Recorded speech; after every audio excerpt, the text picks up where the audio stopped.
सुब्बैया रंग बिरंगी मुर्गियों को एक तरफ एक टोकरी और दूसरी तरफ एक और टोकरी में रखता था। उन मुर्गियों को सारा गांव घुमाकर उन सबको बेचकर पैसे लेकर वो खुशी खुशी घर लौटता है। सुनो करके उसकी पत्नी सुब्बम्मा को पुकारता है सुब्बैया। हाँ जी, आप आ गए, सारे मुर्गियों को बेच दिया आपने, ऐसे कहती है सुब्बम्मा। अरे हाँ, दुगने दाम को बेच दिया मैंने, ऐसे खुशी में कहता है सुब्बैया। हाँ, उस मुर्गी को अंडे देने के लिए 2 महीने इंतजार करना पड़ेगा अब। हाँ, बात तो सही है। उन सब मुर्गियों में से एक गुलाब रंग की मुर्गी को अपने हाथ में लेकर, हाँ, ये मुर्गी तो हर 2 महीनों में एक बार ही अंडे देता है। काश ये साल भर हर महीने ऐसे अंडे देता, हम इससे बहुत ज्यादा पैसे कमा लेते। ये कहकर उस मुर्गी को वही जमीन पे छोड़ देता है सुब्बैया। चलो छोड़ो जी, इसी मुर्गे के वजह से तो हम कुछ तो भी कमा पा रहे हैं, अब उसी से काम चलाना होगा। अब चलो, खाने का वक्त हो गया, खाने आ जाइए आप। उस रात के 12 बजने के बाद सुब्बैया धीरे से नींद में जागकर अपनी आंखें खोलता है। उसके बगल में मौजूद सुब्बम्मा गहरी नींद में थी। इसी को मौका मानकर सुब्बैया धीरे से एक चाकू को लेकर बाहर जाता है। बाहर टोकरी के नीचे मौजूद उस गुलाब रंग की मुर्गी को वो बाहर निकालता है और उस मुर्गी से सुब्बैया ऐसे बात करता है। हर महीना अगर तू अंडा देगी तो तेरा कुछ जाएगा क्या? या फिर तुझे इस बात की घमंड है कि तू एक ही है जो रंग बिरंगे अंडे देती है? आज मैं तेरा घमंड उतार दूंगा। तो क्या कि तुम हर महीना अंडे नहीं देती हो, सारे अंडे तो तुम्हारे ही पेट में है ना। उन सारे अंडों को एक ही साथ बाहर निकालकर मैं उन सबको एक ही बार में बहुत ज्यादा पैसे के लिए बेच दूंगा, देख लेना। ऐसे कहकर जोर से हंसकर उसके चाकू से उस गुलाब रंग की मुर्गी को मार देता है सुब्बैया। लेकिन उसके पेट में देखने पर उसे एक भी अंडा नजर नहीं आता है। हाय भगवान, ऐसे सोचते ही रहता है कि इतने देर में सुब्बम्मा नींद से जाग उठती है। वहाँ आकर उसके पति के किए को देख, अरे भगवान, ये तूने क्या कर दिया? मैंने सोचा कि सबकी तरह तुम मूर्ख नहीं हो, पर तू तो वही निकला।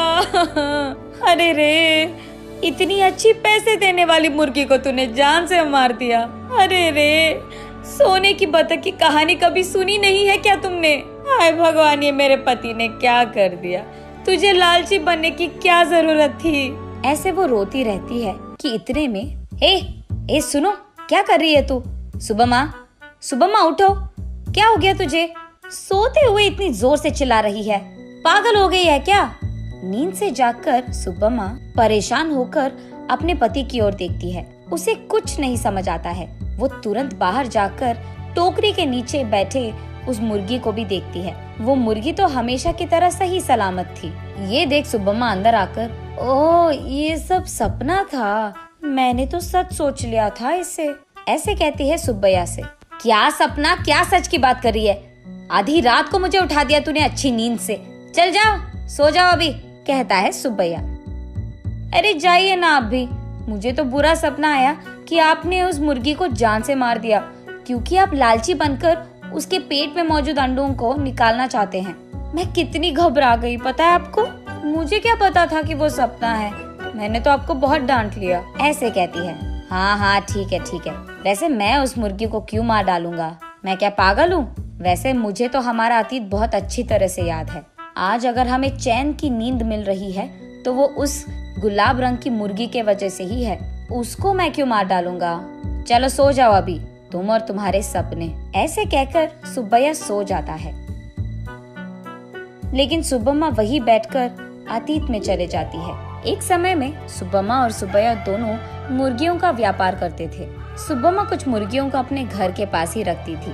उनको खाना देना, उनके अंडों को इकट्ठा करना और उन अंडों को अगल बगल वालों में बेच देना, बड़े हुए मुर्गियों को बिकाव के लिए रख देना और उन मुर्गियों को सुब्बैया का इधर उधर जाकर बेच देना, यही होता था। लेकिन मुर्गियां हर रोज नहीं बिकती थी, कभी कभार तो 10-15 दिनों में एक ही मुर्गी बिकता था।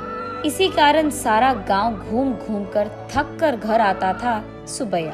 कभी कभार तो उन मुर्गियों को दाना डालने के लिए भी सुब्बैया और सुब्बम्मा के पास पैसे नहीं थे।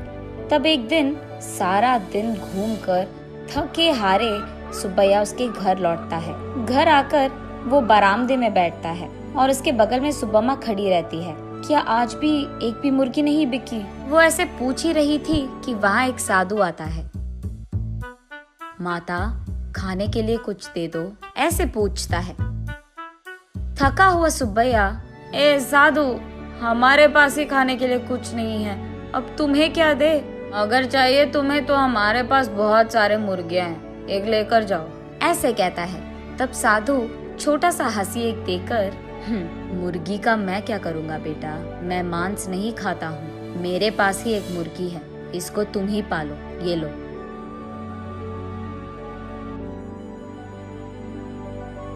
ये कहकर उनके हाथ में मौजूद एक गुलाब रंग की मुर्गी को उसके हाथ में देता है। मुड़कर देखने से पहले ही वो साधु वहाँ से गायब हो जाता है। सुब्बैया तब उस गुलाब रंग की मुर्गी को देख, इस तरह की मुर्गियाँ भी मौजूद है क्या? अगर इसी रंग के मुर्गियाँ हमारे पास होंगे तो हम उन्हें दुगने दाम में बेच पाएंगे, ऐसे कहता है सुब्बम्मा को देखते हुए। हाँ चलो ठीक है, अब हमें इस प्रकार के मुर्गी कहाँ मिलेगा? वो साधु मांसाहारी नहीं था इसीलिए दिया उसने, वरना इस रंग की मुर्गी हमारे पास कहाँ से आता?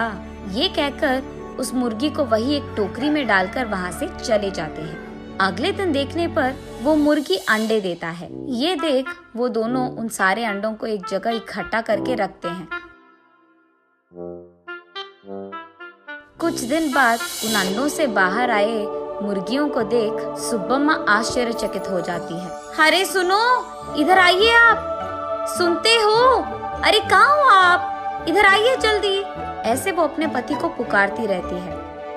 अरे क्या हो गया? ऐसे चिल्ला रही है जैसे कोई मर गया, क्या हो गया?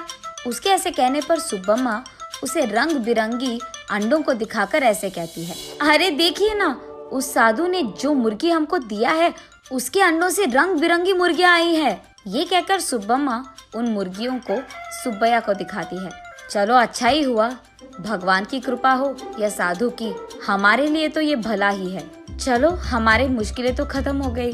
आज ही मैं इन सारे मुर्गियों को बाजार में दुगने दाम पर बेचकर उन पैसों के साथ घर लौटूंगा। सुब्बैया जो रंग बिरंगे मुर्गियों को लाता है वहाँ के गांव वाले कभी नहीं देखे थे। इसी कारण गांव वाले सारे बहुत उत्साह से हमें चाहिए तो हमें चाहिए ऐसे एक दूसरे में बहस करते हुए सुब्बैया के पास जाते हैं।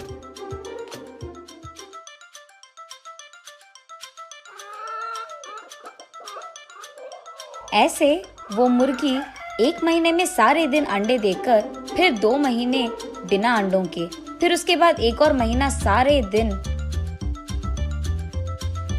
अंडे देते हुए रहती थी। अब उन्हीं महीनों में सुब्बैया भी अंडों को जमा करके उन्हें बाजार में बेचता था। ऐसे ही कुछ ही दिनों में पति पत्नी दोनों कमाए हुए पैसों के कारण चैन की नींद सोने लगते हैं। सुब्बम्मा वापस होश में आकर, ओह अब याद आया, सुबह मैं सोच रही थी कि ये मुर्गी साल भर अंडे क्यों नहीं देती है, शायद उसी कारण ऐसा बुरा सपना आया मुझे।